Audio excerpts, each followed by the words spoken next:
interesting. Knightley, meanwhile, is expanding to his own fourth towards the mineral base, and looks like Druo's going to try to come down and deny that.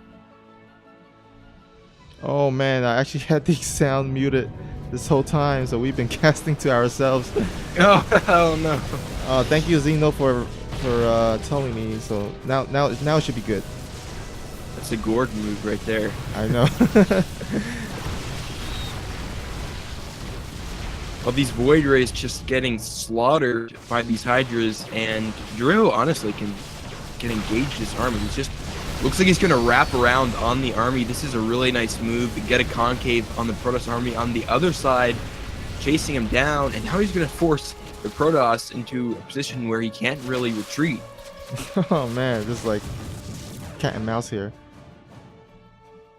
And that was a sick move. I mean, use that little tower in the middle there to completely wrap around the Protoss force, and now he's driving him. Protoss is like fish in a barrel right here. Oh no, he's actually recalled half his army, leaving the other half to die. Wow. Ouch. I mean, he does get the fourth base, but at what cost? So much Immortal and Stalker going down. Yeah, and the important thing of this Protoss army is gateway units can be replaced relatively quickly, but it takes forever for those Immortals to build up, and Knightley's still on only one Robo as far as I can see. So that's, we lost about maybe 5 Immortals there. That's huge, because unless you get a good Robo army, I mean, the Robo army, if you have a good core, then you can reinforce the Protoss army, but he's basically down to 2 Immortals now, and I don't really see a way that he can engage this army of Druo. Yeah, especially because Knightley has mostly Stalkers in his army, and that's like terrible against the unit composition of Druho. Roaches does so much damage, I mean does extra damage to armor, and then Hydras of course beat Stalkers as well as Ultralisk. Questioning the decision for Void Rays here. Hydras are so good against Void Rays, they melt. And it looks like Druo is pressing in here. He's got some Ultras to tank, and there's nothing he can do in this game. Yep, and looks like Druho will take this game, take this win, and will lead Psionic Aftermath to be up 1-0. And GG, Knightley calls it. Nice. Yeah, Druho is 4-1 now in the CTL. That's a very impressive record. Or sorry, he's 3-1 now, I believe. And so Salavant in the chat says Ultra versus Stalkers in PvZ. What year is this? I know exactly. Maybe with the old Stalker buff, we could make some decent trades, but Stalkers are trash now. Wow, he does have the DTs, but you know, trying to make one-ditch effort. But he still has Druho does have the Overseer. Now, this is one thing I don't get. People say GG and then they just don't leave. Yeah, I think sometimes it's like you say GG and you're just watching the army. You're kind of just letting it process in your mind a little bit, letting it sink in. Okay. So game number 2 is going to be Ariach versus sorry, gotta invite you to the lobby. Hit Runk. So, you know, actually, let's just lobby up real quick. Or party up? I mean, party up. Yeah. Exactly. Yeah, let's go party up. Oh, can you make me leader so I can make right. Games? Promote to leader. There we go. Now we're good. So after such a unfortunate start with lag problems and then also me muting stuff, hopefully no more troubles on onward. Yeah, I know my internet is being spotty for which is weird.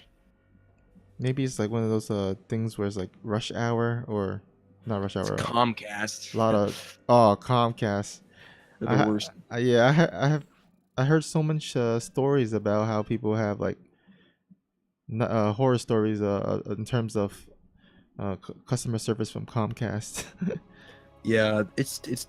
I mean, they are probably one of the worst service providers, and I think they're like one of the only ones available in my area. So people are basically stuck for them. They're Ah so man. bad that most people just use like T-Mobile and hotspots for a lot of things because they're pretty good. But anyways, these players did not have problems like that in this game. In the bottom, it's the Blue Zerg Ariok. Who looks like he has a nice little decal right spinning there. Not sure exactly who that is, but anyhow, at the top left, we have the yellow Terran player representing dLife. It is Hiturunk. Wait, Hiturunk. Hiturunk. Okay, Hiturunk.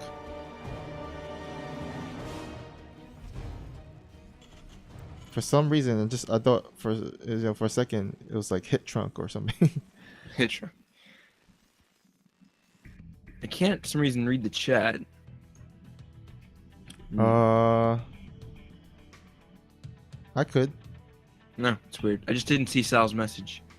So basically, Riona Loki asked or said that his game, Sal, my game is gonna be canceled today. Salamence replied, "Nice." And then he says, "Are you set 4 or set 5?" And then he said, "I think I'm set 4." Okay, that's fine. I'll just maybe my thing will load. So, anyways, we've got a change of pace now. We've got a TVZ on Catalyst, a standard map for these players, and so far we've got a double barracks coming out from Hiturunk. Oh, we're gonna have that.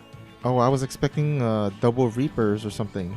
By the way, that wall, like Xenodactyl talked about the awful wall last game. I think this takes the winner in terms of the most awful wall that you can have as a Terran player against a Zerg, especially of all races or matchups. Oh, that wall. I mean, that's going to take an additional 2 depots for that to be tight. It may not end up mattering, but still, like if he went for some sort of really fast link play, this game would be probably over. Oh yeah, by the way, this little tip for you Zerg players out there. This cliff doesn't actually hide your Overlord. If you get high ground at where Hiturunk is, you know, you can actually spot the Overlord. So that's not the best place to park your Overlord. You want to actually park it in like right here at the right side of the natural. Oh, actually getting 2 Overlords here. One in the middle of the map and one at home. So supply blocking Ariach here. 32 to 20 supply. So gonna have to make some Overlords, and that's actually pretty good for him because he's going for double Reaper. So gonna go ahead and try. Oh, actually no, he's gonna get 1 Reaper. This is such a weird build by Hiturunk that I'm not even sure what's happening. Yeah, I mean, losing 2 Overlords that early could be potentially game-altering damage if you're not careful. If the Terran choose to push out. Now he's getting a double tech lab, it looks like. So this is just bizarre. Oh, gets a nice cancel, but oh, I think he's over-welcoming his stay here. Yeah, he's gonna have to retreat here as he's not gonna break that wall anytime soon. But he did get the cancel on the CC, so that's good for him.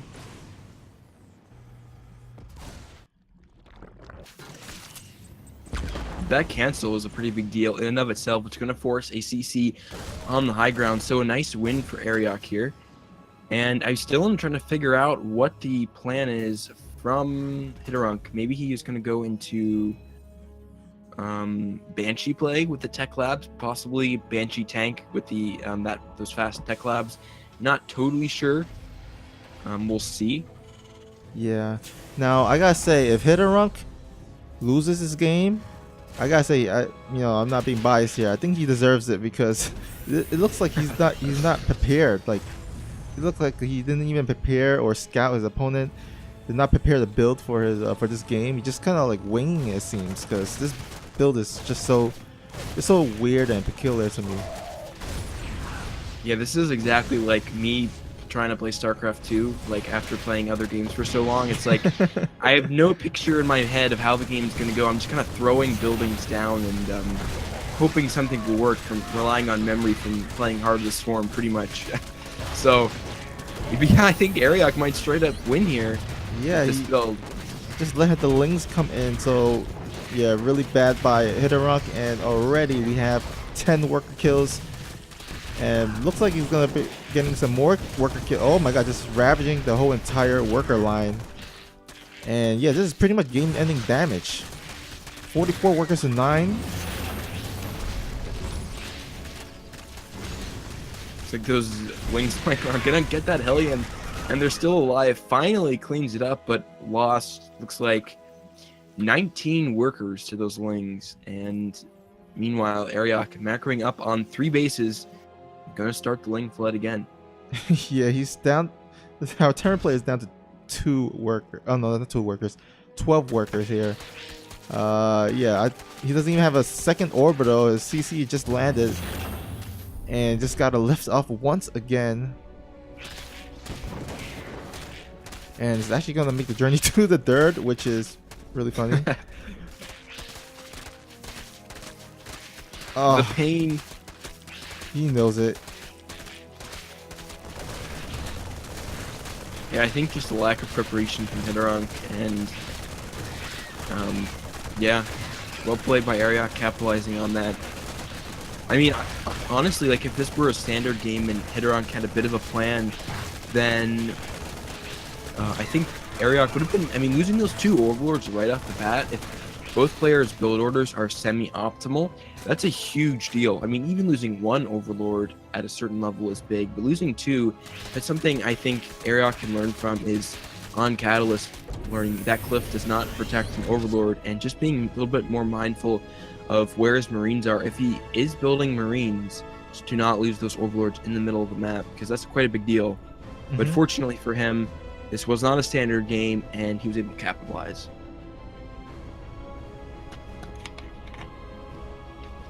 Alright, looks like he's trying to establish his natural here, but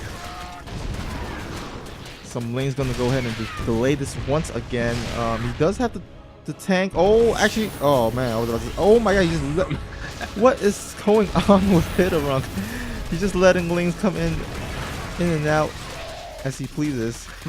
Okay. GG by Hidorunk. And again, for some reason, the GG and no leaving again.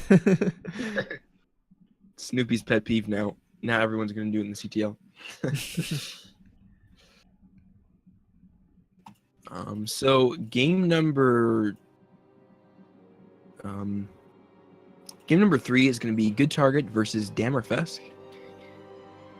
Yep, and PsiX up 2-0 so far. So great start for us.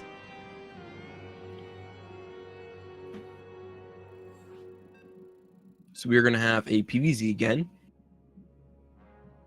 Got the veteran Good Target, and Dammerfest has played quite a bit as well. Seeing him around the CTL lots of times.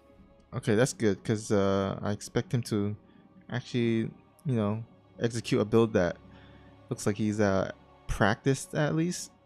Because that last game was kind of like almost like just felt like he was just winging it or something. But anyhow, let's go ahead and introduce our players. In the bottom here, the green Zerg hailing from Brazil. It's Good Target for Sonic Aftermath. And at the top right, we have our pink Protoss representing dLife.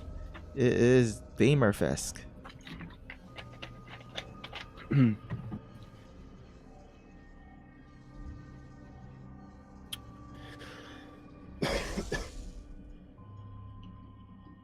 Alright, so we're on Acid Plant, which is one of the older maps of the season.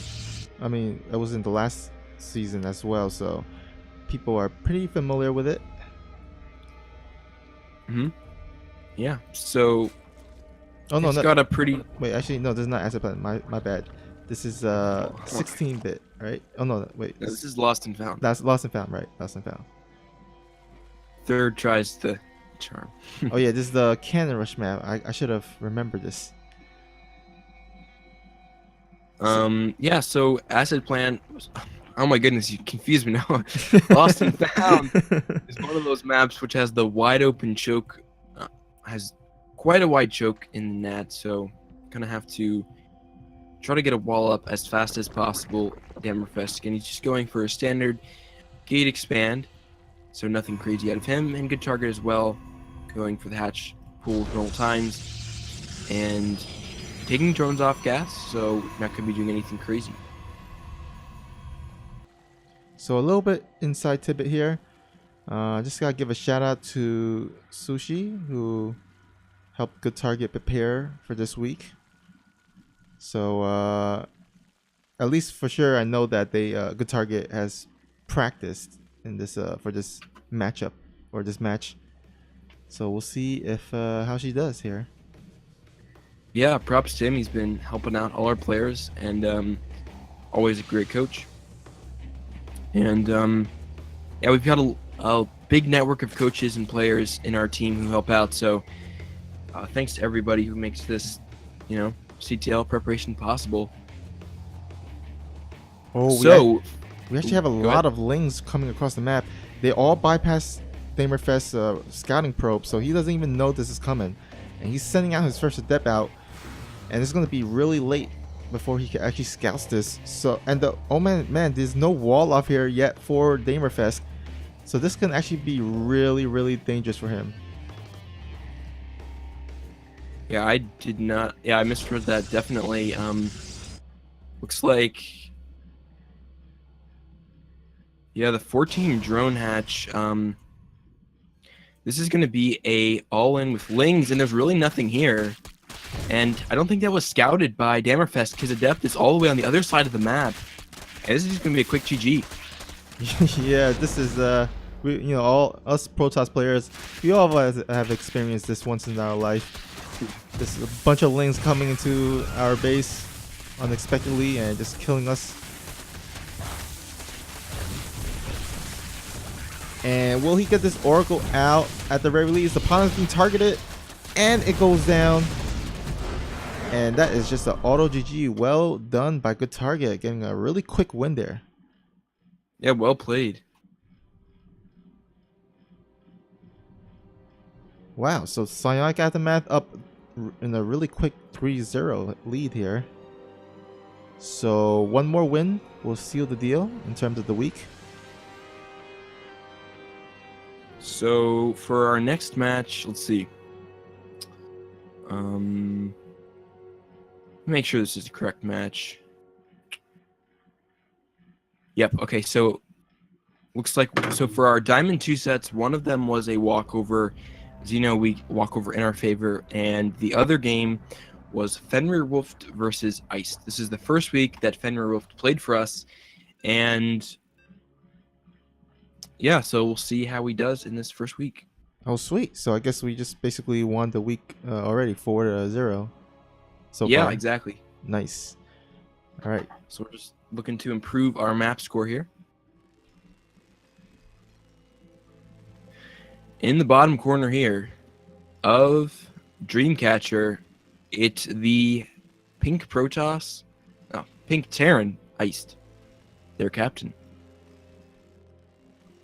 And at the, I guess, 10 o'clock position we have here at with the blue Protoss, representing Psionic Aftermath Academy, it is Fenrir Wolf.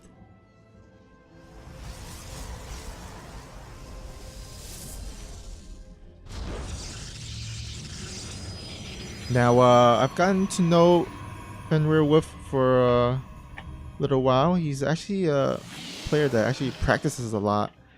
There's a lot of custom games, and seeks a lot of help and coaching as well. So really active player, which you always want to have on your team.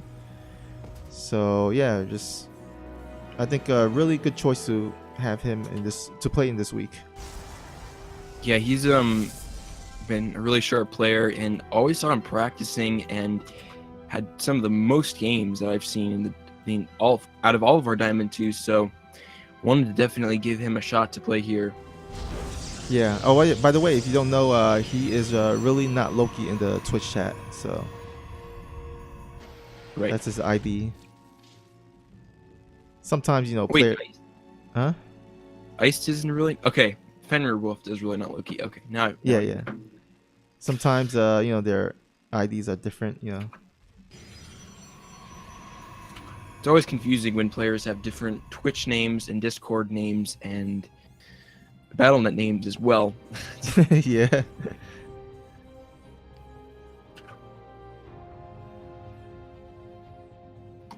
All right. Looks like Fenrir Wolf said he actually put in like 50 plus games on Dreamcatcher because he never played it, just to practice on for this match. Oh my goodness! Wow. So I guess That's insane. he vetoes this map on his ladder, but because he was set to play on this map, he put a lot of work into this. Hopefully it pays off. So far we have a depth out for Fenrir Wolf, and he's making a robo as well, a really fast robo. Now there's always this, I guess, the debate of whether a Protoss player should open with a robo first or Twilight Council first. And I think it's just a preference thing. So I mean, I personally prefer Twilight first, but I know some players like Jeterix, he prefers Robo first. Oh, it looks like the Reaper does get in. Will scout everything of our Protoss player here, and actually did not click, so he's gonna go waste a scan on it.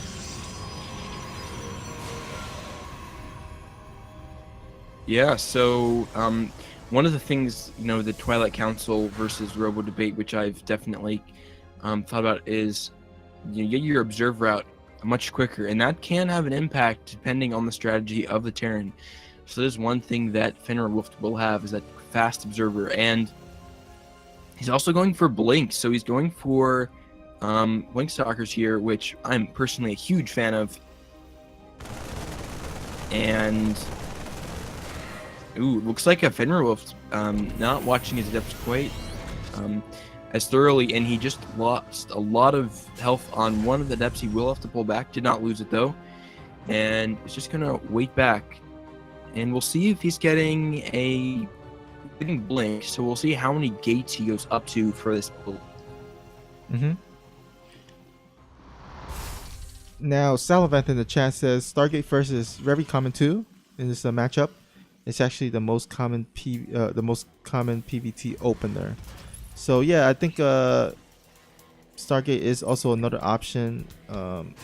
Although I think there's a fair amount of people that also open up, with the Robo or the Twilight, kind of go for the ground and maybe skip the Stargate to later. But yeah, I think it's there's a variety of builds that Protoss can do against Terran that's pretty effective.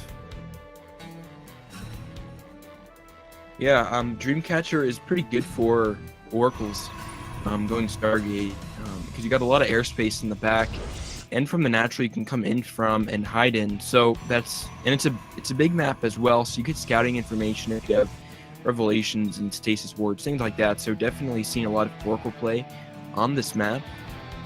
But going for Robo, Twilight Council, like you said, definitely fine and pretty standard builds.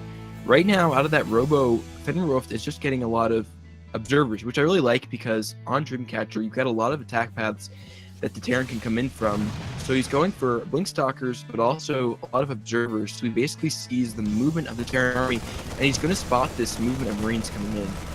Oh, this is a scary force because they have stim. So he's going to go ahead and stim on top of the Stargate.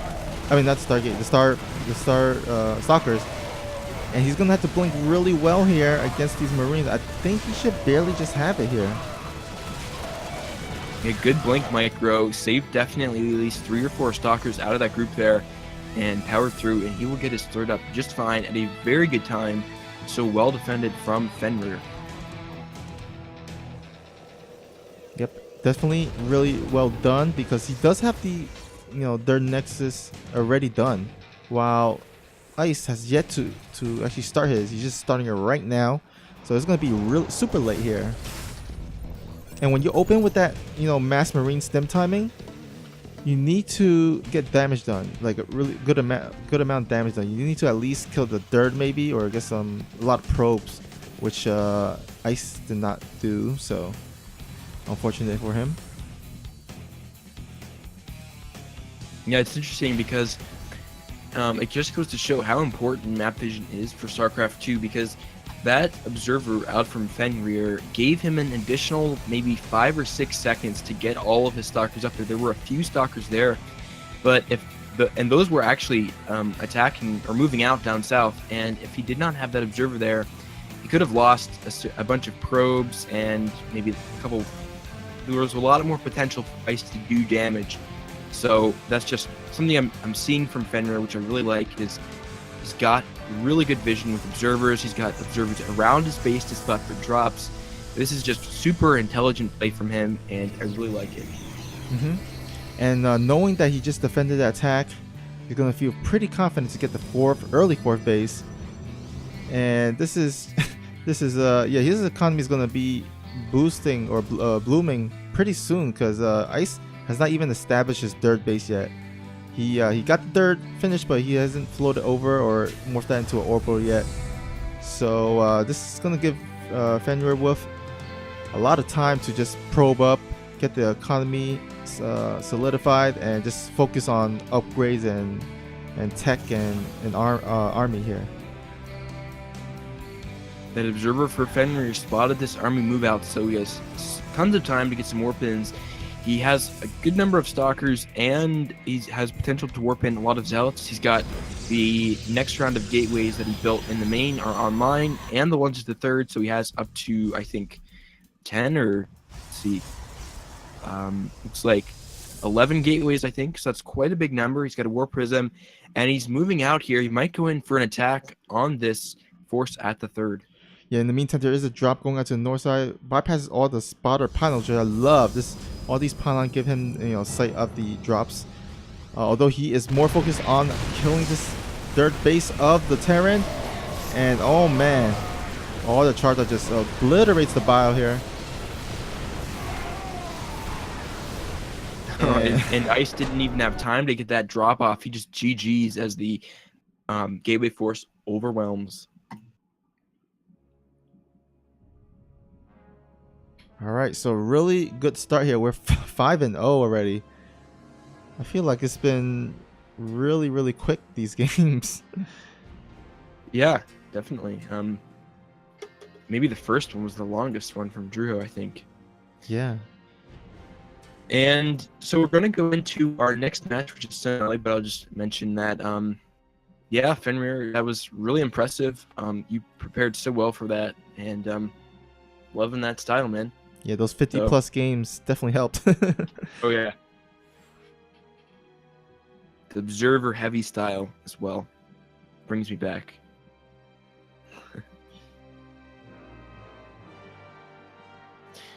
Okay, so getting into our Diamond 1 slot, of course, as I mentioned previously, the additional D2 slot was a walkover in our favor. So we have not lost a game yet heading into Acid Plant. All right, and this is, again, the real Acid Plant, not the one that I was confused with Lost and Found.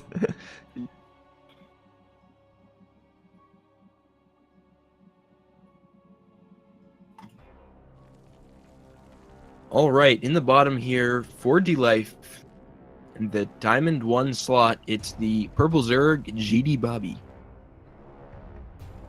And spawning at the top left, we have our blue Zerg player from Psionic Aftermath.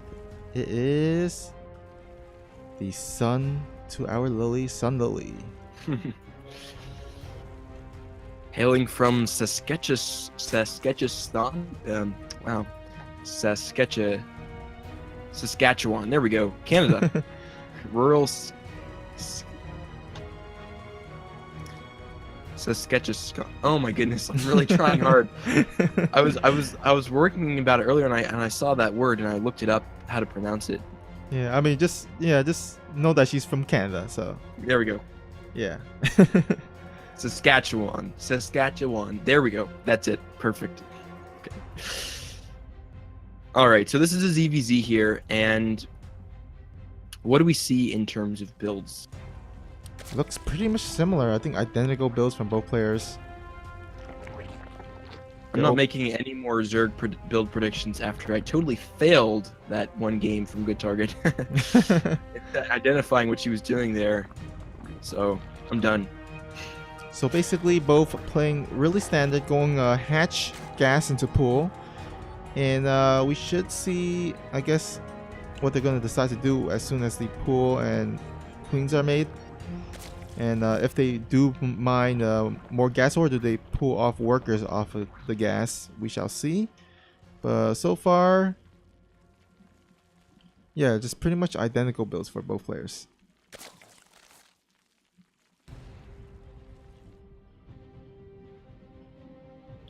Sunlily's maybe got 3 seconds on that build. Very small difference. And it looks like she's going to be starting, or GD Bobby's actually going to be starting speed a little bit quicker as well. So small differences. Yeah, I think this map is actually pretty good for speedlings. This is a pretty wide open map where there's a lot of entryways to different bases. So you can just run around roaming and attacking and poking. And also, if you see the distance between the natural and the dirt, there's a big difference where you have to wait for a creep to connect so that your queens and roaches or even banelings can kind of maneuver back and forth. So I think, yeah, speedlings is a pretty good choice. Looks like both of them are actually going for speedlings with baneling nest, and also a fast third base here. So both players gonna play it macro, just gonna play to the mid to late game, I guess. Yeah. Baneling Nest up for Sunlily, both these players, and got their thirds down. So mirror builds, like you said, and going to be interesting to see what happens. It looks like Sunlily is producing a few more. Oh, it looks like her link production is just a little bit behind. For a second, I thought she's maybe producing a few more lings. We'll see. We've got 2 banelings morphing for GD Bobby on the other side of the map. There's Banes morphing from Sunlily, and these are, I think, going to pop in time to defend the third. Yeah, she definitely got this defender's advantage, so I think, yeah, she should be able to hold. Oh my god.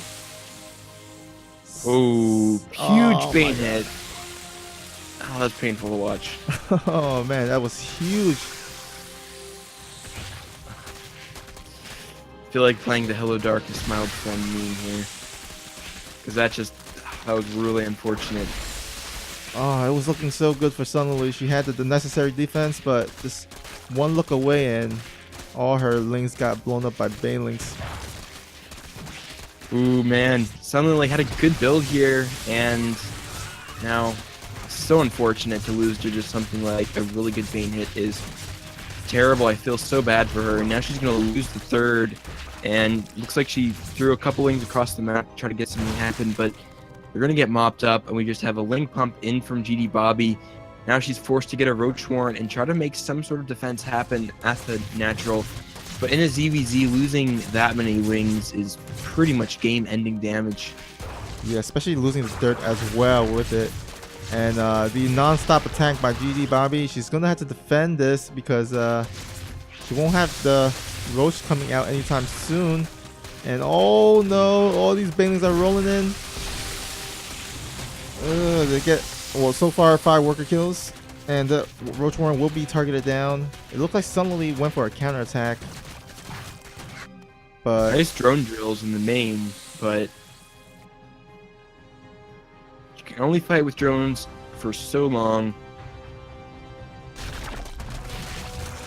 And the Roach Warren does go down as well, so she's not even gonna have that in her arsenal. She has yet to establish a third. Okay, no, she's just getting the third base. So yeah, this not looking too good for Sunlily here. And GD Bobby, all he needs to do is just defend here. That's all he needs to do.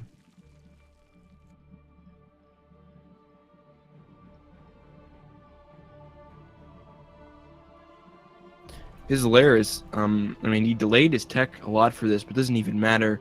Ling's going to be streaming in a couple roaches at the Nat. Not going to be enough to defend. And looks like Sunlily's going to do some nice drone drills again, most likely. But yeah, there's definitely a time clock on this game.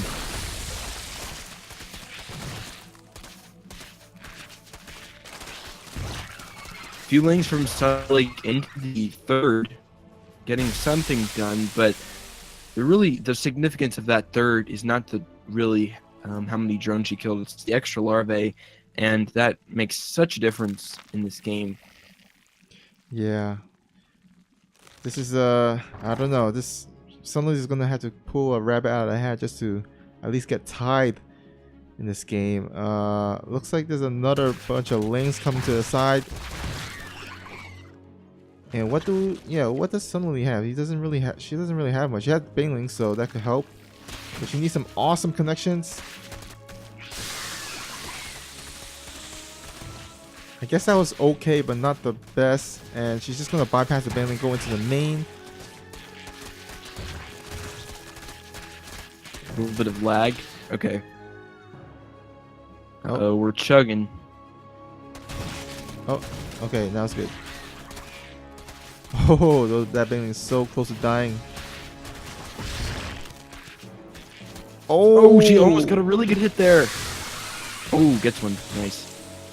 Yeah, but still has army left over.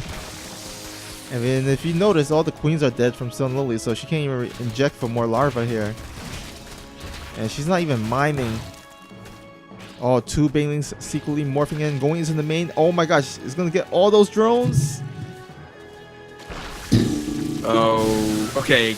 Good hit there. She actually split the drones though pretty well, all things considered. Oh my god, so many red life drones there. And let's see the total worker kills. 25 for GD Bobby compared to the 9 of Sunlily. So definitely got the money's worth.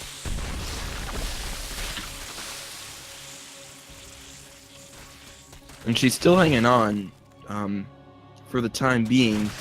The third is, she managed to re-get the third, but there's no queens, so she has very little larva, and GD Bobby can just bank up some lings, morph them all into banelings, and just roll in here for a massive bust.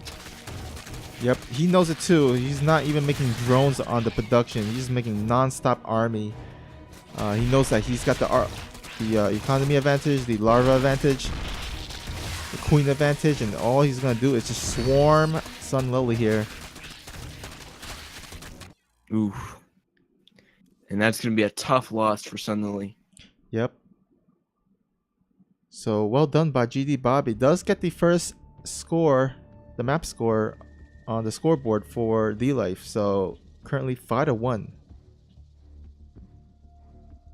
Yeah, Sunlily, don't feel too bad there. That was I think it's really tough to judge that game because pretty much all it was one mistake, and then the game is basically all but over from that point on. Yeah, that big tough. Baneling hit at the beginning, it just kind of snowballed everything afterwards. So, moving on from the diamond sets, we are going to go into our last matchup, which this is a best of 3. Now, I think a couple people asked in the chat, I saw the format of CTL, at least for now, and what has been for a while, is there is 6 best of 1 sets, and the 7th set, people call it the ace set. It's kind of a misnomer, but what it is, it's basically a set that's a best of 3, and the winner, it only adds 1 point, but it can influence the map score more, and if there's a tie on walkovers, then it will be the tie. It's a tiebreaker set. So it's an important set, and you can win more map score on it if you're ahead. So potentially, if you win 7-0, you could win 8-0 in map score potentially. Or conversely, the other team could get some map score back. So it's an important match for both teams. Absolutely. All right, let's go ahead and introduce our players. In the side here of Darkness Sanctuary, top corner, it's the Teal Terran for dLife, Metaphysics. And at the other top left corner, we have our purple Zerg player from PsiX or Psionic Aftermath. It is Sigil.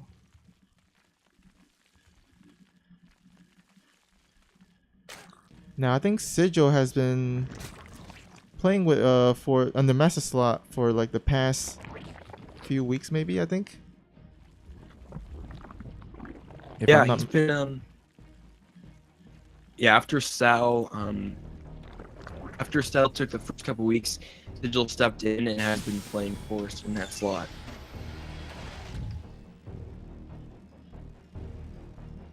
Sweet. So basically, this is I think yeah I think he's just getting. I don't wait. Did he play in the previous CTL? I forgot. Like, He did in season 18. He played. He's played before. I think both season 17 and 18. Or maybe just 17 and not 18. My memory's failing me. But he's definitely played before. I'll guarantee you that. And I think he played in 17 and I think 18 as well. okay, that's So cool. been a long-term clan member and is a really good player. Practices hard. Now, one of the things about this week is that Metaphysics has a meching Terran style, and it is a little bit difficult because we don't have a ton of high-level meching Terrans in PsiX that at least that were available to practice with. So it was a little bit hard for Sigil to prepare for this match. He told me. Hopefully, moving forward, we'll get some higher-level meching Terrans for him to practice with. So that's something that we'll try to address in the future. But as it stands, I think Sigil told me it was a little bit tough preparing for this match. Ooh, that Reaper does get the one of the drones, and so yeah, so far really good micro by our Terran player here, getting 2 blings. Oh, actually, as I say that, It was one of the longest seconds in the world, seeing that Reaper just stand there by itself. yeah. But ooh, it looks like Sigil's gonna lose this Overlord. Maybe, I guess it's intentional to try to see the tech. Yep, does scout the factory on the reactor, so he should be expecting Hellions, which is a pretty common opener. I'm a little bit curious about that, actually. I don't, looking at it now, I don't think that was intentional because Sigil just supply blocked himself. He did expand though. I'm not sure. Yeah, I think he rallied the Overlord there because he did. You know, you send your Overlord to scout. This is a 4-player map, by the way, so yeah, you gotta scout your opponent. Luckily for Metaphysics, he scouted the right position first off with the Reaper, but Sigil just sent the Overlord just to scout, and I think he, with that Reaper micro, you know, microing the Lings against the Reaper, he kind of forgot about that Overlord, so I think that was definitely unintentional. Yeah. For your styles, asking the score, it is currently 5-2. No, sorry, 5-1 in PsiX's favor. So we have won the week, and this is just for the additional map score. Yeah, you can see the score in the bottom screen where it says best of 7. Yeah, basically the score is right there. Oh, people ask. Can't believe. Okay. I mean, when he asked score, I assumed that maybe the score wasn't updated. So yeah, I updated the score, so I was wondering the same thing. I like asking, what's the supply? All right, here we have a little bit of a Hellbat timing push here, and so far it looks like Sigil did not expect this, and he has no army to defend against this. Losing a queen there. Might lose some additional drones, and oh no, the Banshees has joined in the fight as well. There's no Spore Crawlers. Cloak is about to finish. Some drones were rallied there as well. He just lost a couple drones to the rally there. Actually got 8 drones, it looks like. And these Hellbats are still going rampant. They might get this third. The Banshee is on Cloak as well. Overlord has to slowly make its way over here. There are some roaches out, so slowly these Hellbats will get pushed back. But he's losing a lot of roaches, and he might save the third. It's going to be tough. Yeah, it's looking really tough, especially with no Spore Claws to detect that. He does have his lair finished just right now, but he needs to morph into Overseer, which looks like he just did. But I don't know if this will be in time. He's focusing on the queen, so there is. Oh, the queen just pops though. Nice. Oh wow. Yep, queen just pops up just in time, so he will just barely defend against that. That was pretty close, but did deny a lot of mining time from the Zerg, and did kill a lot of queens in the process. Yeah, close to Cigar there on the hatchery kill. Although he's not in a terrible position, he's transitioning into mech. PsiX is a meching player for sure, and starting off with the Banshee Hellbat push, very common these days for mech players, and now he's getting his tank Cyclone count up.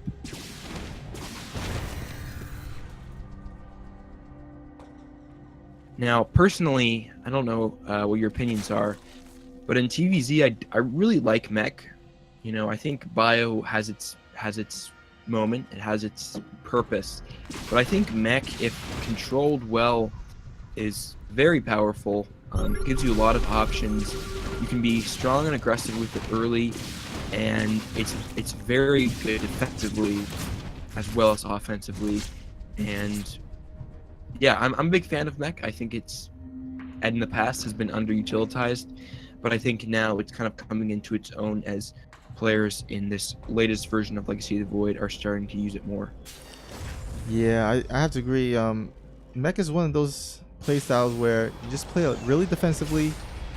You build up your army, and that army is just really strong. It's like a rock, it's like a boulder. Like, this is really hard to break. And yeah, you just need to, I don't know, I think you need to be clever in the way you attack, or at least encounter the mech army. You need to catch it out in the open before the siege tank sieges up. And you also gotta, you definitely need to get, I guess in infestation pit, and then morph into hive and try to get brood lords or something, or like vipers, to defend against that, or to attack that. Right, okay, now PsiX has a ball of Hellions here. He's moving around the map, might start clearing some creep out with some scans, and just looking for opportunities to get a kill. Looks like he might get a queen. Ooh, actually saves the queen there. But this is just one of the examples of how mobile mech is. You can zip around the map with some Hellions, force some APMs, some distraction out of your opponent, and look for opportunities to possibly get some drone kills and clear creep.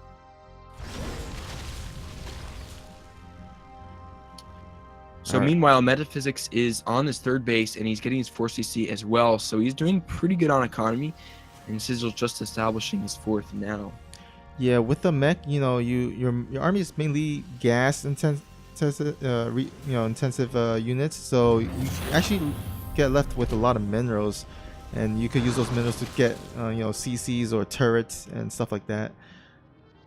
Still look like PsiX trying to run in by with the Hellions, but does get defended by Sigil, so gonna scare those pesky little Hellions away. And yeah, so PsiX has just been trying to find some avenue to get some work done with these Hellions, and just now is finally getting his first damage, getting 2 creep tumors. So Sigil's been on top of the defense of that. I think they were looking to get some drone kills at the third. That did not happen. And now Sigil's comfortably established on a 4th base. And it looks like finally we're going to have a bit of a longer game. We haven't seen that since the first set with Druho. And this one could definitely see this going into a macro game here if both players are comfortable with it. Ooh, just kind of bad Michael there by PsiX, kind of running his Hellions to or pass by the Roach and Hydra army, so loses a couple of Hellions there. Now, I had to commend Sigil here with the creep spread. It's pretty good considering it's kind of spreading all around, and that has allowed him to actually spot those Hellion run-bys, I think. So really well done there in terms of the creep spread. Look at these Evo chambers just in the middle of the map. I mean, that's just like... Yeah, that's some... yeah, with against mech, you definitely, I think one of the best units you could get against that is Vipers. Oh wait, actually hold that thought. There's looks like Sigil's gonna go in against that bunch. Oh my goodness. Oh man. Yeah, that was fighting into a mech concave there. That usually does not end well for the Zerg, and that's tough. And now looks like the Terran's going to push out across the map. I dislike that Sigil did that, attacking before his Vipers had enough energy to attack. Yeah, I think if he had the Vipers, he definitely would have, I think, had a good chance of winning, I think, that fight. Yeah, that fight would have been, I mean, basically Vipers are how you engage a mech army in the mid to late game, and not waiting for them is a recipe for disaster. And now the 4th is under siege, and this is pretty big. He's going to have to transfer drones down to his 5th. And the Vipers have enough energy now using their consume, and let's see if they can get some good Dark Swarms, Blinding Clouds on the tanks to get a good concave. As it is, there's not a ton of tanks here sieged. Only about 5, or no, there's more than that actually. But if he gets a good couple of Blinding Clouds down, this engagement could go pretty well. Looks like Blinding Clouds are down on the tank. Wow. The Hydra's moving forward, Liberation Zones are up, and this is a decent engagement for Sigil. Actually, a really good one. Yeah, that Blinding Cloud is money. Getting all the tanks there. And he will be able to clean up all the tanks. So this is the turnaround that Sigil needed. Although he did lose one of his bases, but he did expand lower into the 8 o'clock position. So he still at least got that base. Now that's going to go ahead and prompt Sigil to counterattack and try to take out the base of PsiX. You know, one of the things that's really interesting to me is how wide open PsiX 4th is. Planetary at the 1 o'clock position. If Sigil attacked there, that's wide open. Except for the planetary, there's really not much there except for lone tank. That's really exposed, and I think PsiX is not defending that for some reason. There's really not a long rush distance at all. A force of lanes coming into there would be devastating. So it'll be interesting if Sigil catches onto that, and we'll see if he can get something done. Oh no, these Hellion runs bys, uncontested, and these guys are gonna burn a lot of drones. Here we go, barbecue drones here. Oof, there was a nice amount of drones there. Couldn't tell exactly. Up to 25 drones dead. And they're going to go down to the 5th as well. That's where a lot of the drones were transferred from the dying 3rd. And Roach is coming in here to finally clean these up. Okay, looks like he won't lose too many drones here. So, decent save. But I think the fact that these Hellions slipped by at a time when Sigil needed to press his advantage is pretty huge, because now it gives time for PsiX to get a couple mech cycles out and rejuvenate his tank count. Yeah, and this is the part of the game where it becomes really scary for the Zerg, because this is when, you know, PsiX establishes 4 bases and probably more, and oh wait, actually he's got his tank on siege. For a second there, he could have actually killed that, but Sigil did not have his Vipers there. All right, so Sigil got to engage this really carefully. So he's gonna lose that 3rd again. There's a decent amount of minerals there. He keeps losing that. It's a bit unfortunate, especially after all the drones he's lost. Now, there's Ghost here as well. Okay, if they get a couple snipes or EMPs on these Vipers, that would be potentially game-ending. Now here's the fight. He's attacking before he has Blinding Cloud. Okay, good Blinding Cloud goes in on some of the tanks, and now he can engage this very well. He's also abducting some tanks, so this fight is going very well for Sigil. Great Blinding Clouds and abducts on the tanks.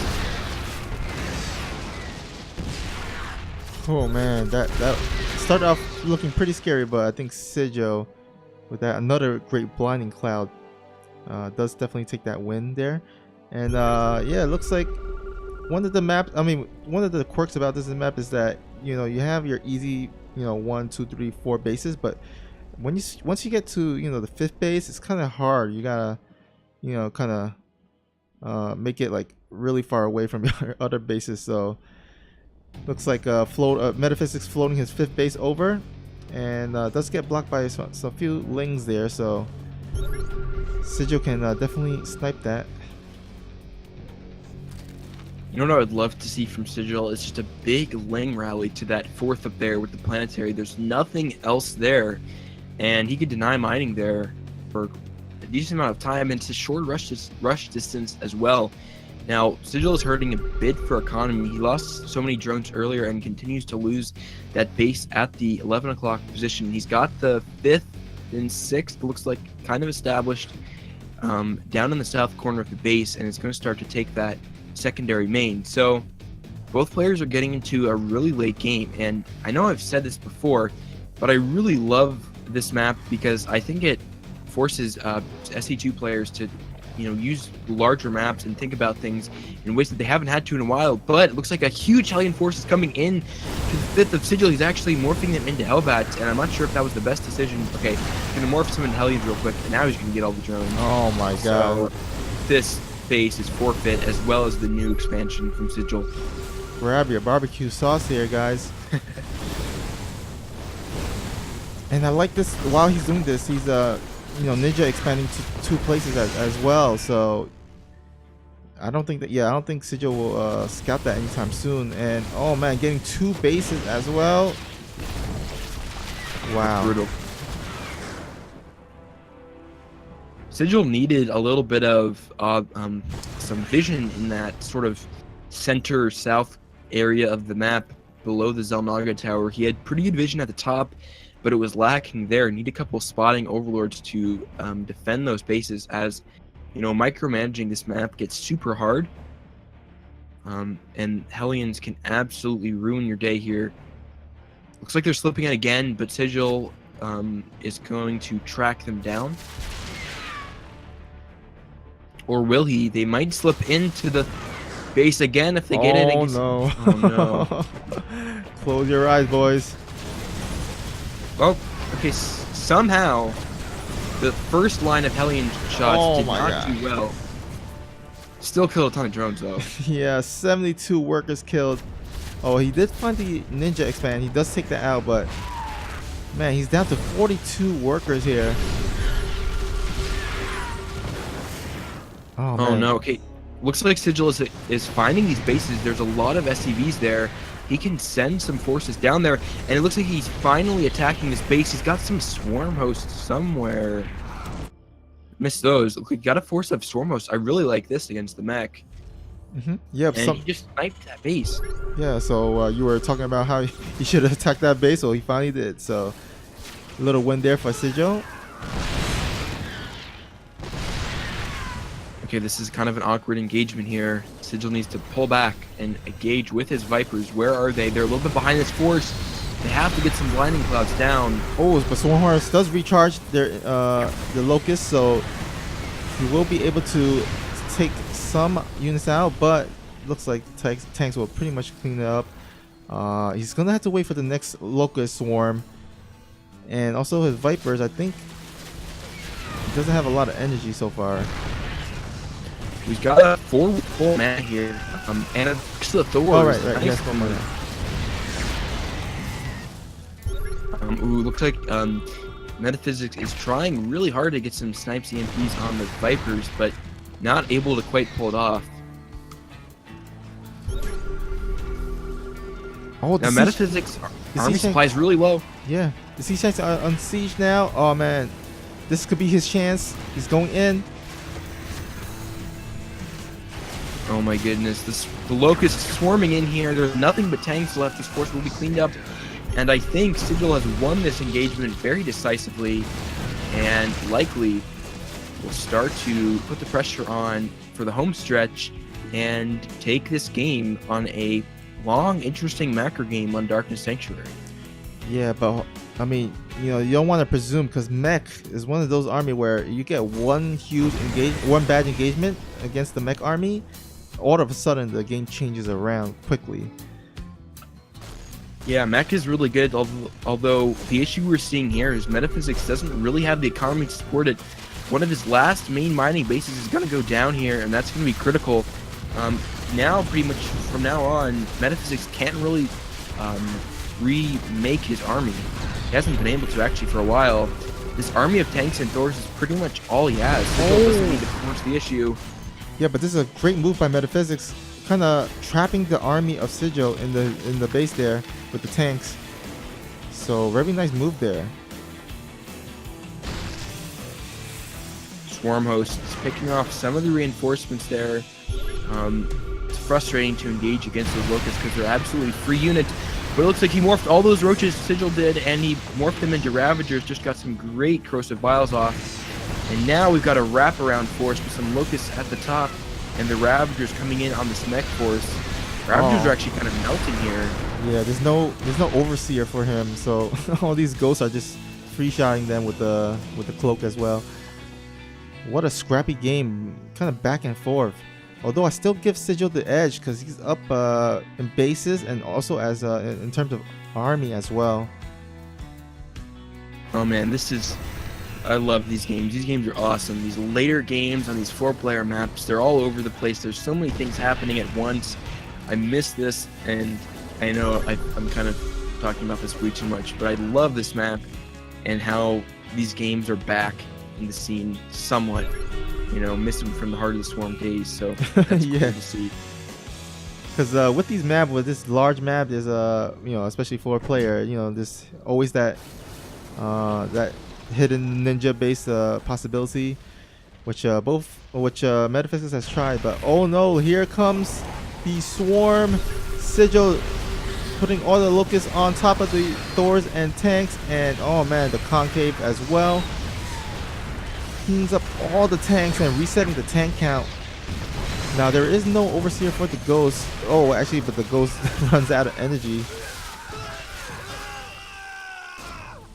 And he still has all those Vipers. He did that entire engagement with 0 Viper spells, and he honestly didn't even need it. But like I said, the real issue here is that Metaphysics is barely mining.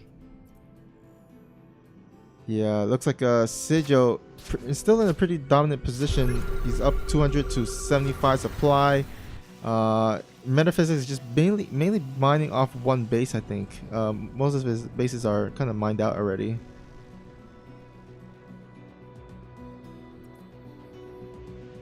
Yeah, and Sigil's got that good Overlord creep on all those bases. He's going to see exactly when Sigil tries to expand, and he can pounce on it. And if you look on the mini-map here, just got the purple stream coming in here, streaming in toward that last mining base of Metaphysics. He preemptively lifts it. He's trying to make something work here, but it's so scary. The swarm coming in of just constant remaxing Zerg is so scary. Now he looks like Metaphysics is long-distance mine stealing on this. Looks like the 11 o'clock base from Sigil. That's funny. Okay, Sigil, this is not a great angle. He's attacking up a siege line, but with some locusts, it may not matter. There's some blinding clouds on the tanks. All the ghosts die as well, so no spells from the ghosts. Abducts into the tanks, abducts every single one of those tanks, and this should be...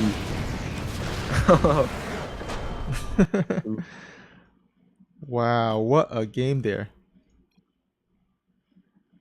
Yeah, I mean, I think that is a tough mech map because Zerg can get so many angles on that, but I'm not going to weigh in on whether I think that map is balanced or not. But No, actually, I have to agree because that map has a wide open space in the middle that allows the Zerg to get the surround and the concave that's needed for against the mech army there. So definitely I would say not the best map for mech, but you gotta play your own playstyle that you're most comfortable with, and Metaphysics is most comfortable with mech. So Either way, still great job by Sigil winning that game, and we're gonna head into our second game here in this best of 3.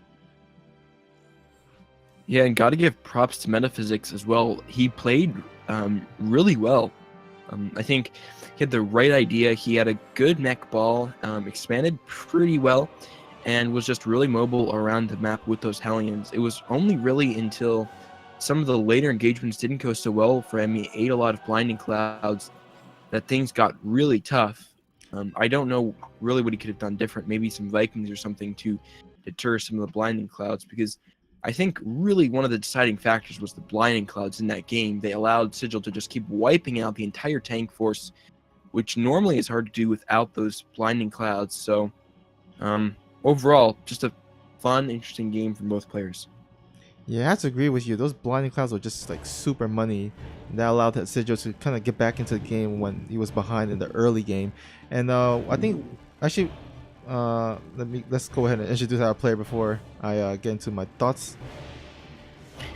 All right, in the top corner of Acid Plant, it's the light blue Protoss, light blue Terran, Metaphysics. And spawning at the bottom right, we have our purple Zerg getting an impressive win last game. It is Sigil. So as I was saying, I think Vikings would have been one of the answers to the Vikings. I mean, not the Vikings, the Vipers. But I think also Metaphysics could have spread his tanks a bit better. When you going to, when you fighting with a bunch of tanks against Vipers, it's really crucial to actually spread the tanks so that the blinding clouds the effect of it is reduced. Instead, he kind of balled up his tanks and the blinding clouds became super effective. That's a good point as well. I think that was why the blinding clouds were so good, is because the tanks were clumped and there really was no answer to the Vipers as well. So, yeah. So in game 2, I think Metaphysics most likely will mech again. That's, mech players tend to mech in most matchups.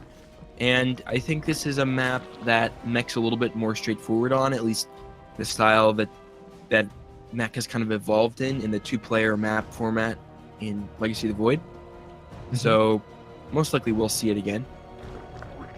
Gotta make it happen. Yeah. And this is fun to watch because I really enjoy the mech versus Zerg, or mech versus Protoss as well. Well, I guess because you play Brew War, so I think mech is exactly. like the most common thing that Terran does anyway. So yeah, it brings me back. Like those games on the floor player maps is, I think, best of both worlds in my opinion. So yeah, definitely brings back the the nostalgia of Wings of Liberty and Heart of the Storm. I think I'm on a one-man campaign to bring back 4-player maps. I think nobody else nobody else likes them. But anyhow, Reaper coming in from Metaphysics might get a drone. Yeah, gets a drone to escape. So nice micro. Both games, Sigil losing a drone to the Reaper. Definitely not the best micro there. You want to at least turn that drone into like a spore, or maybe get the extractor so at least to save it. But I guess well done by Metaphysics in terms of the micro there. Yeah. Kipo, 1 second. Kipo SC2 in the chat says, is PsiX accepting new members? Yeah, we're accepting new members. Although there is limited roster spots, but if I think the Academy has some open spots. PsiX, I think a little bit limited, but if you're a really active player or a really high level player, then we'll try to make room for you. So you can go ahead into our Discord. If actually, I'll go ahead and post a link to our Discord into the Twitch chat, so you can join in, and then you can ask to be accepted. Say if you're plat, diamond level, most likely we'll be able to get into Sonic Aftermath at least. And if you're very active, yeah, pretty much just repeating what you said, but PsiX is very competitive. So we got a lot of players vying for that. But for this game, we've got some lane harass here, and didn't do too much, but just a couple lanes poking in, seeing if they can get SCV or two. Good idea from Sigil. And going into Roach Horn straight away. Now, I guess one of the differences that I'm looking at in how Sigil is playing versus mech versus how some other Zergs I've seen play versus mech, like Guitar Cheese or other ones, is they really surprisingly stay on Lings. They build a bit more Lings and try to get some things done with them earlier. They use a lot more Lings and get things done with them for much longer than Sigil's doing, which could be a style preference, but just something maybe Sigil could possibly look at is using more Lings earlier. Like for instance, that Boken had more Lings, then you could get some SCV kills and possibly catching Hellions out in the middle of the map. That's definitely a style we've seen from players like Guitar Cheese and Jardo do. So, but Sigil going for some pretty fast roaches here, and that will be enough to push this force back. But they're kind of spread across the map, and they will have to retreat. Oh, this is an interesting, actually, composition by Metaphysics going Hellions, but also mixing it with the concussive shells Marauders here. And I guess that's a good combo because the Hellions will burn the Lings away, and then the Marauders can kill the roaches as they do extra damage to armor. So nice little poke there, but it does look like Sigil will hold that pretty decently. Okay, now we have a drop coming in for Metaphysics, but Sigil sniffs it out and will be right there to stop it. He's actually waiting for the troop to drop. This is just super smart from him, although Metaphysics picking up right away there, so no net gain for either player there in that drop. Sigil realizing it though, and looks like Metaphysics actually might be trying again. He's backing off now. If you first don't succeed, try again. I know, and that's smart as well too, because a lot of players will just defend that drop and then they'll think about other things and move their army back because they think it's over. So definitely worth a second shot there. Gotta respect that, and he's gonna still try to get something done with some Hellions. So I like that Metaphysics is just being aggressive here, forcing some drone pulls, making a few extra units earlier than he may have previously, and keeping the drop alive as well. So we have Metaphysics now transitioning into his tank count. He's going to be getting his third, and Sigil's getting up to establishing his fourth. So I think this third may be a slightly delayed for Metaphysics. I don't know the exact timings for when a build should happen. Third should go down for the situation, but he definitely needs to get some tanks and cyclones up there to defend it. The army supply difference is not too bad. He's 10 supply ahead, which is good, so that third should go up just fine. But the thing he's got to worry about is this 4 base power from Sigil. Ooh, Hellions running into the third base of Sigil here. No defenses yet. Roach is making their way, but will he be there in time before they get roast a lot of drones? So far, 9 drones killed total. So good defense from Sigil. He's been defending all the harassment from Metaphysics quite well.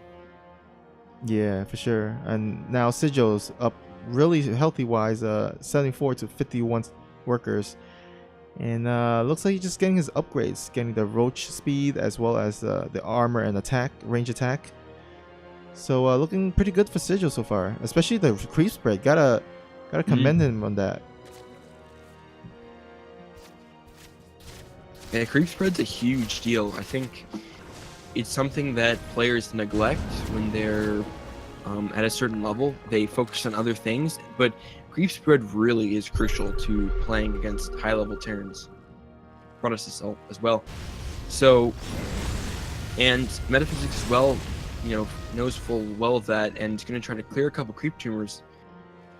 Gets a couple on the side, but Sigil is still going aggressive with creep spread in the middle of the map. So back at home though, Metaphysics, he's working on his upgrades. He is currently supply blocked. Oh no, supply blocked right now, and it seems like his macro's doing pretty good. He's keeping low eco, and he's getting his 4th up as well. Yeah, also getting that fast hive. Oh wait, actually a drop, Hellion drop at the 4th. Does get a little bit of drones, I think. Now total up to 11. So still trying to do some some Hellion harass. Oh, actually hitting at the dirt as well. And again, this creep spread allows him to actually see it just in time. I mean, ahead of time, and defend properly. So not taking a lot of damage. Too much damage from the Hellions. PsiX has a Viking out as well.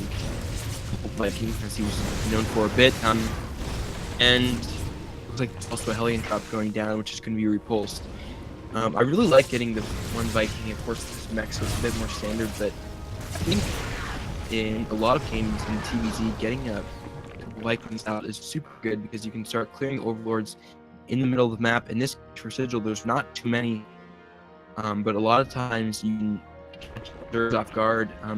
They leave a lot of idle overlords in the middle of the map, and then you can catch them with some Vikings. It's a smart move. Now, looks like the drop from PsiX finally goes down.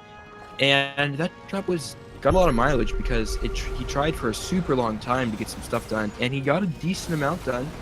And at the very least, he forced some micro out, some APM from Sigil, and allowed himself to get established on 4 bases. Oh, it looks like Sigil was thinking about actually going up the ramp, but probably not the best idea. And looks like the Vipers are out. They're getting some energy. Looking like Sigil wants to attack. He's he's pretty much maxed out at 198 supply, and he's gonna look to attack this base here, but it looks like that's kind of not a good idea because his whole army's there, so it would have been just a meat grinder if he just went up there. Yeah, unlike the last game, this is one where you gotta be. This map is a lot more narrow and tight, so you gotta be really careful where you engage. And PsiX is moving out. He's not quite maxed. He will be soon though. And Sigil is maxed as well. So Sigil really should try to make something happen before PsiX is completely maxed. Get some good blinding clouds off. Oh man, these sensor towers are so helping PsiX so much, allowing him to maneuver wherever he sees the Zerg army come from. And oh no, he's actually gonna go ahead and try to attack up this ramp.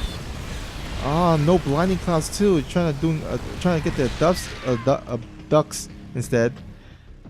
I'm not sure if that was the best way. I think he could have gotten the blinding cloud. That would have been better, as the whole army of PsiX was kind of balled up already there. Yeah, I'm not really. I think that fight might have been a little bit of a wash. Supplies stayed relatively similar in terms of how close they were, and I think Sigil did pretty okay because he now the Terran is a little bit farther away from being maxed, but now he just has to rebuild some Thors and it will be fine. Now this is going to be huge. PsiX is trying to expand to a 5th base. This is going to be the turning point in the game. If PsiX can establish that, then Sigil's going to be in a lot of trouble. Sigil needs to prevent that from happening, and he realizes that. Looks like there's a force of roaches trying to get a couple tanks. That's a decent trade. Yeah, I think he was trying to sacrifice some units as he's got his Great Aspire about to be done.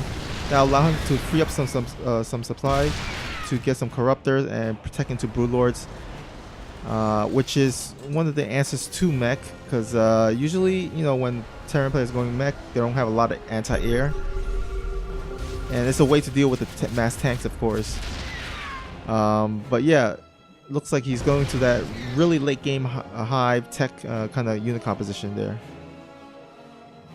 Sigil took a really bad engagement at the 3rd and just kind of charged right into Meat Grinder. Now the army supply is dead even, and that's a little bit scary for Sigil because max mech is scary.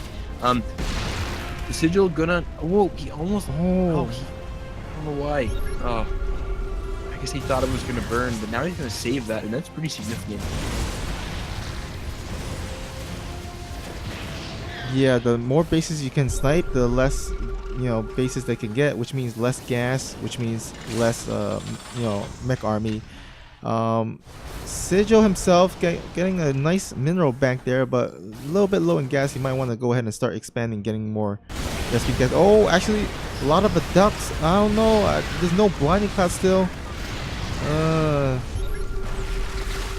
That was a really bad engagement. Yeah. I think the Broodlords aren't out yet, so we should have just packed up and get plenty of creep that we can just walk the Terran, walk back through, and then take the fight in the creep zone. There's a good blinding cloud, but it's too late. Oh man, did Sigil just throw the game here? Yeah, I think that fight went really poorly for Sigil. I think, prior to that, both players were maxed, had big banks. I think it could have gone either way, and, in this situation, a lot of times it'd be better just to allow Terran some space to, charge forward, and then wait for the Broodlords, then engage there, force the Terran to poke out, as opposed to charging forward into him. But that did not happen, although this force might get cleaned up by a bunch of Lings coming in. Oh, that was a money blinding cloud there, especially in that balled up area, and that allows Sigil to finally clean up the battle or the mech army. But yeah, that's what you gotta do as as Zerg, to just try to get them to ball up and use that blinding cloud on them, and it's been working out so far in both games actually. So just gotta keep doing what's working, what's been working and stuff. Yeah, and I think at this point, it's still anybody's game. I think Sigil, his drone count is pretty good, 75, but Metaphysics has a good SCV count. If you factor in the additional 10 for mules, or 15 for mules, I don't know exactly how that equation works, but they're tied in income pretty much. So this is a really close game, and I think Sigil may have hurt himself a little bit by those previous engagements, but it definitely isn't too late to make something happen. The unfortunate part was that he actually lost all his Broodlords, which he invested a lot of resources in. No, he's attacking forward right into a ramp. Oh, nice snipe. Yeah, not the best engagement for Sigil. He doesn't even have to attack until the Terran moves into this little depression here, and now it looks like Metaphysics is charging forward, getting some nice snipes down, and now he's threatening an important mining base for Sigil. If he cuts this off, he also cuts off the one at the 3 o'clock position, and that base most likely will be forfeit. Yeah, this is not looking really good for Sigil. He lost that bank that he had earlier in terms of minerals. So yeah, losing a base like that and possibly losing the other base will just kind of make it even tougher and tougher to get him back into the game.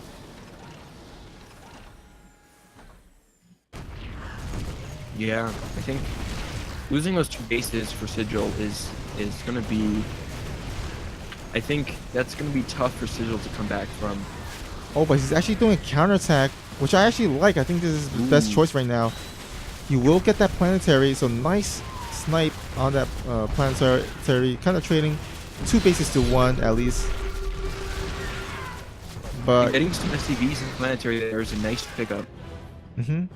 But I still don't know if he has any answer to this mech army here. Yeah, his best chance is just to wait as long as he possibly can. He's kind of just bleeding a lot of tank shots here.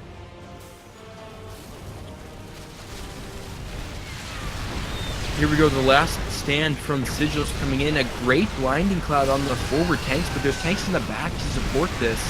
And I think this mech force from Metaphysics most likely will win here. I think that was one of the last rounds of bar rate from Sigil, and there we go, GG. All right, we got Metaphysics tying up the score in this best of 3, 1-1. So it's all come down to this last third match to determine who will win this this set. Man, these are some good games between these players. I think they're pretty evenly matched. Overall, just some, I think last game they were pretty close in the openers and even into the mid game. It was just some not the best engagements for Sigil, I think, which ultimately turned the tide in that game. Yeah, I mean, during team early to mid game, I would say it was Sigil had the upper hand. He had his economy established. He didn't really take as much damage with the Hellions. So yeah, definitely had his opportunities, but yeah, I guess against Mech, you gotta really be careful with your engagements there, because the engagements will probably determine like the outcome of the game. Mm-hmm. All right, in the bottom corner here for the last game of this replay cast, it's into match point on the ace set, or say the tiebreaker set. It's dLife's Metaphysics. And spawning at the top right, we have our purple Zerg. It is the Zerg player representing PsiX, none other than Sigil. I think we've both said, or at least almost said, purple, and then said the color, and then said Protoss. Like, at least I've said that for almost every single race, no matter what. Yeah, the races they all look the same. Yeah.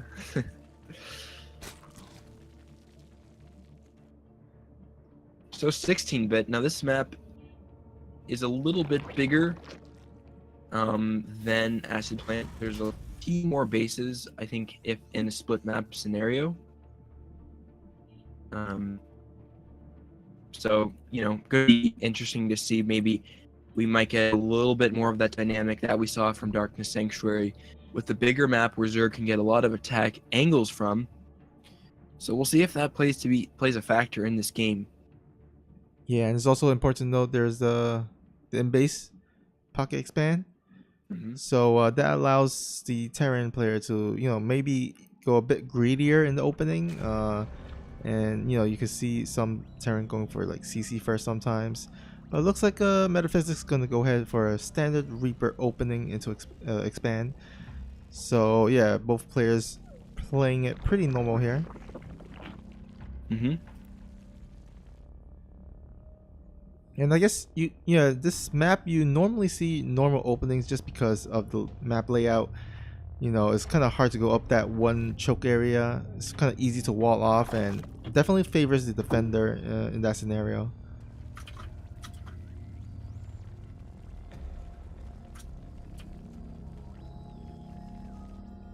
All right, Reaper on the way for Metaphysics.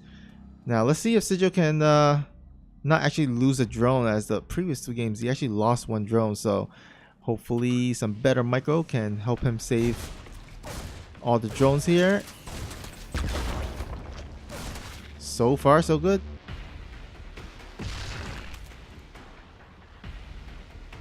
Oh, the Reaper coming in for another round. Oh, just barely, almost got the Reaper there. So this time, Reaper did not get a drone. Last two games did. But escaping with the Reaper alive is the big thing.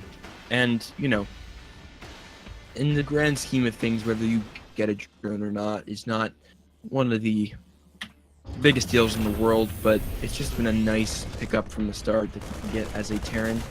But Sigil denying that this game is pretty good. Now, this time, I don't remember exactly the timing of the starport in last game. It's going to be a 1-1-1.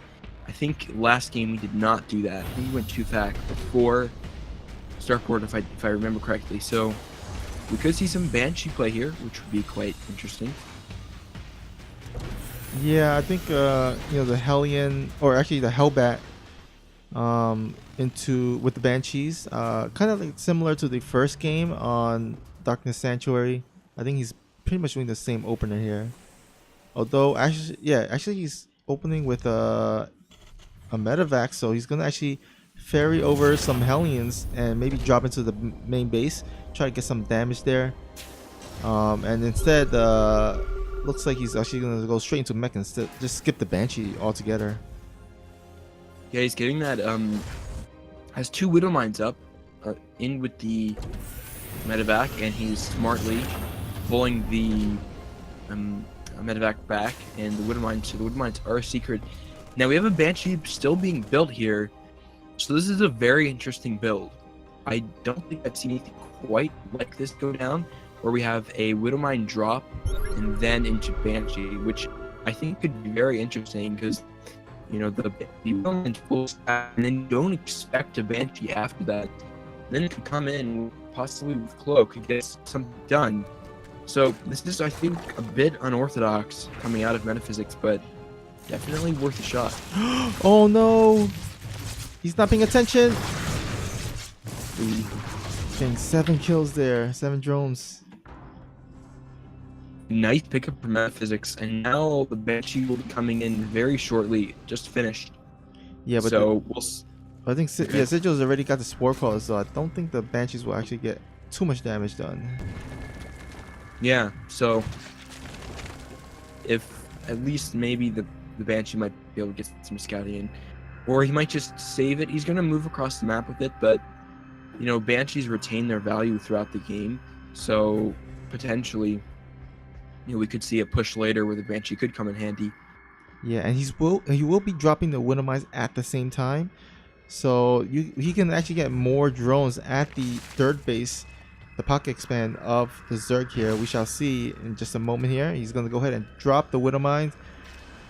And will he be... Oh, okay, this time he actually pays attention, so nice pull of the drones.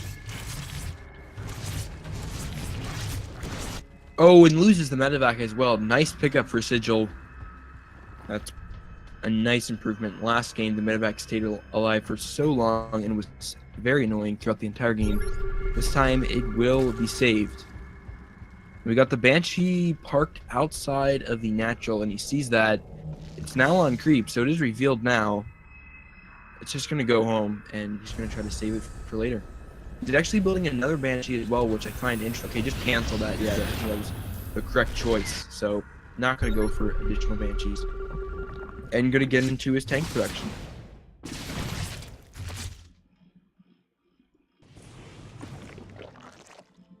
Alright, so already, I think, yeah, 7 minutes into the game, we have the creep spread already halfway there to his opponent's base. So again, really well done by Sigil. I think he does a really good job spreading creep throughout all these games. Yeah, and also notice that he doesn't have any overlords dangling in the map, so even though there was a Viking patrolling, did not find anything. And yeah, like you said about the creep spread, Sigil has done very well with the Hellion harass, maybe with the exception of later in that game against Metaphysics on Darkness Sanctuary. But he's done a really good job, you know, preventing the Hellions from doing something. A lot of players lose a ton to these fast Hellions, but Sigil's been on top of this largely due to the excellent creep spread, which, you know, has allowed him to gain that extra reaction time. That's one of the crucial things I think with StarCraft 2 is giving yourself more time to react to attacks. So whether, you know, we see Fenrir, different players, you know, making sure you have enough observers staked out in places or spotter pylons as well. That's huge because a lot of times your army versus their army, you can be doing really well, but then if you notice something just a little bit too late on the middle of the map, on the mini map, it can start to snowball into a lead for them. So I think that's something that is a big factor in StarCraft 2, and I think our players are doing well with it. Yeah, it's kind of like your, you know, Lego map pack for the Zerg here. Yeah. Kind of like Observer or something, you know, Mass Observer. You know, there's always that Lego map pack, and there's the Lego map pack. Yeah. One you get banned for, and the other one you don't. I wonder how many people even use map packs anymore, because I think it's easy to get caught if you click on anything. Yeah, I haven't heard as much, you know, stories of map hacking as I did like earlier in StarCraft 2. Like, yeah. I remember hearing a lot of stories in like Wings of Liberties and even some in Heart of the Storm, but not as much during Legacy of the Void. I think Blizzard kind of tightened their security on that. Yeah, well, according to Evlo, basically anyone who can beat TVC Mech is a map hacker, so you gotta keep that in mind. Though the wise word, #Kappa, of Avillo. It's funny because, despite the memes about him, is he has a pretty big fan base in StarCraft 2. Like, in different events like Nation Wars, a ton of people come out and vote for him, even though he has very controversial legacy, to say the least. But anyways, in this game, we've got these Hellions getting caught in the middle of the map for minutes. So they're getting easily outdone. But losing them is pretty big. Now he's not going to have any Hellbats back at home. So this push out from Sigil could actually do quite well. Somehow, Metaphysics is down, well, because he lost those Hellions. He's down a lot in supply, and now Sigil is going to be coming forward with his Swarm Host strategy, as well as some Ling Hydra. Yeah, this might be his chance to actually, just lock this game up and win the set. He's up by a lot, even though it's like, most of the armies in roaches, there's still like Swarm Host and some Hydras there. Okay, Swarm Host does land the Locust. Will siege upon the natural of Metaphysics, and he will have to evacuate this. He's just going to attack the command center. Just going to settle for some pro SCV and a body po as well. That's such a nice move. Delays some mining, kills some SCVs, keeps Metaphysics on his toes. So that's just a super smart move from Sigil, recognizing that you can do that on this map and taking advantage of it. And I think Sigil's in a really good position this game. He's expanding like crazy. He's maxed when Metaphysics is barely even at 150 supply. And if he keeps using these Swarm Hosts to his advantage and chips away at different units. Although he's bleeding a lot of Hydras here, this is a mistake. Now he pulls back. Oh no, there's 4 Hellions going into the 4th base, and there's a lot of drones there. There's nothing here too. Oh no. We actually timed the link. The drones are stacking up. This is brutal. He's gonna lose probably almost all these lings here. I mean, drones. Maybe some more in the main net. Man, this must be so annoying to deal with again for Zerg. Losing 25 workers so far. Oh. That was a break that Metaphysics needed. Now Sigil's going to have to remake some drones, and he's distracted now. And now he doesn't have the map control as well, giving Metaphysics an opportunity to move out and try to secure beyond 3 bases, get that 4th established as well. And that's a pretty big point. I think Sigil may have had an opportunity to get something done, but just using the Swarm Host wisely here, picking up his units at a time. I don't think he needs to force the issue here. He's pulling back, which is good. He just needs to only take a fight when he knows that he can get something done with it. And now he's attacking with piecemeal with some roaches and hydras. This is really bad. He's attacking to a bad angle here. Yeah, the camera attack up a ramp on both sides. Oh man, that was a really good engagement for Metaphysics there. And it feels like a few seconds ago, in the blink of an eye, all of a sudden Metaphysics just caught up in supply. He was down 70 just like a minute or two ago, and all of a sudden he's just down by a few, less than 20, by 10. And here we go. He's gonna go ahead and march up without any sieging. Locust being shot out, but doesn't really do much here. Yeah, I think Swarm Hosts had their, I'm not sure at how good they are against mech in the long term against this many Thors. They got something done against that pocket expansion, but I think longer the game goes on, they don't have as much utility as far as going for a big Roach Hydra Viper Horse. Now, there are some good blinding clouds, though. These Locusts are putting in work now against the blinded units. Oh, but these doors are so beefy. Oh my god, kills all the Hydras. Wow, I really thought Sigil had that, but those doors just so beefy and just took so much damage. Wow. And all of a sudden this game has turned around, and Metaphysics knocking at the door of Sigil here. Now he's gonna try to defend with roaches and a few Swarm Hosts, but Locusts, but Yeah, that took a lot to clean that up. Oops, looks like we're getting some lag here. Okay, now it's cleared up. Yeah, I honestly think that Sigil was in a decent position in this game. And, the funny thing is that was a pretty big mech force which he took out. So, Sigil's he's definitely not out. And this is a crucial thing in all those attacks. None of those attacks was over a base. So I think that's a mistake that a lot of players make, is when they're kind of attacking into these positions that you're not threatening anything. So he actually didn't threaten the base there. So the end result of that attack wasn't a lot. Now Sigil, I think, is being a little bit too over aggressive here. He's charging in with some roaches just against tanks and Thors. I don't think that was necessary. Oh yeah. He was kind of separated with his with his swarm host as well, and now the swarm host just kind of wasted their locust there. I would say pretty even game at this point. I wouldn't favor one player over the other, but these Hellions coming onto the side to another unsuspecting base with so many drones, 15 drones right there. This could be actually another turnaround in favor of Metaphysics. Oh, actually he retreats. Oh wait, no, okay, you just go ahead. Oh, here we go. The barbecue drones. Okay, the drone split is okay, but there's some Hydras here to defend this, so they will push this back, which is a nice small victory for Sigil, to not lose too many more drones. And the thing is, the supplies are starting to get closer again. Of course, it takes long for PsiX to remax, but I think Sigil really wasn't. His attacks were not as good as they could have been in some of those scenarios.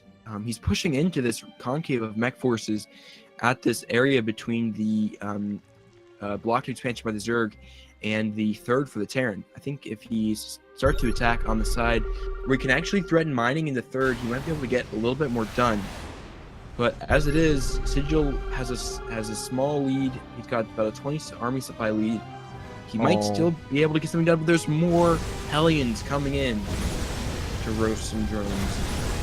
Oh my god, all 11 drones going down in an instant, in the blinking of an eye. And he might even get some more drones here. Man, these Hellions counterattack are so deadly. It has kind of brought Sigil's worker count down to 61. Yeah, these Hellions, I mean, it can't be understated how good they were and how crucial they were in turning the tide. Because, I mean, Sigil was up like 50 supply, and Terran didn't have a fourth base, and that was in a pretty rough position for Terran at that time.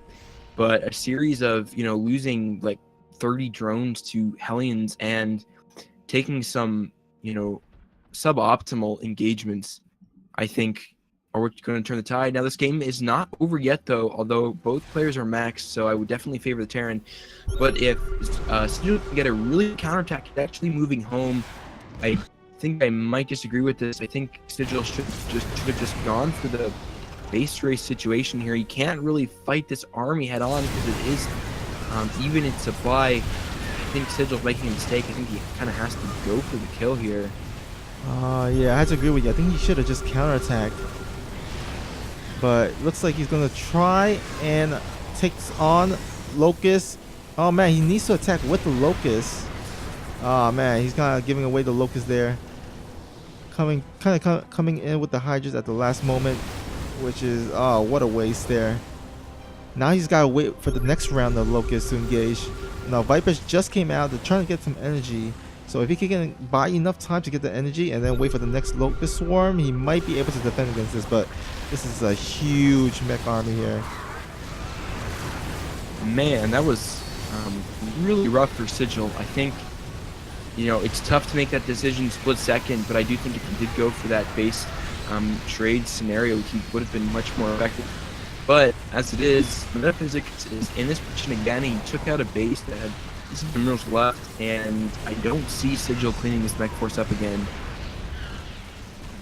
Oh man, so unfortunate for Sigil, as he's been getting a lot of big leads in the mid game around there, but keeps throwing away against the mech army. And it's kind of frustrating to play against mech like that, because you could be up ahead by a lot of supply, but just one bad or two bad engagements and you just lose the game like so badly. And yeah, so unfortunate, but gotta give props to Metaphysics. He plays mech really well here. And Metaphysics is definitely being really dominant in this master slot. Sigil is a really good player, and he's one of the, he's very close to the upper tier of, the Masters 2 limit. And, I think it shows these games were close, they were back and forth. Both players could have won at several points, but there's the GG, and Metaphysics will take the series 2-1, and means that the set score will be 5-2 in favor of PsiX, and the match or map score will be 6-3. Yeah, so either way, still, PsiX Aftermath does still win, so gets another win under their belt, and now they're 2-2 in terms of record wise. I'm not sure dLife actually their standings right now, but I think they were 2-1 into this. They will be 2-2, and I think we will overtake them in the rankings. Okay, cool. Yeah, so thanks to everybody who participated in this week of the CTL. If you're watching this or watching the VOD, congratulations on the win. And as we look forward, as we are going to play Team Unrivaled next week, hoping to get a good strategy, practice up. Don't be, reach out to all the leadership staff if you need anything at all. We're here to help you. And I'm very proud of that. We won these last 2 weeks, and I'm confident that we can continue to win and that we will make it to the playoffs. So congrats to everybody in making this push. This was a huge moment for us. Yeah, for sure. Thank you guys also for tuning in. Sorry about again with that beginning with the technical difficulties and stuff. But yeah, hopefully next week when we cast or when Gorgonath casts, whoever you decide to cast with you, that will be smooth sailing at least by then. So once again, thank you for tuning in. All right. You have any last parting words for our viewers before we wrap guys, this up? Just have a good one, take it easy, and see you guys next week. Yep. All right. See you guys next time. Have a good one.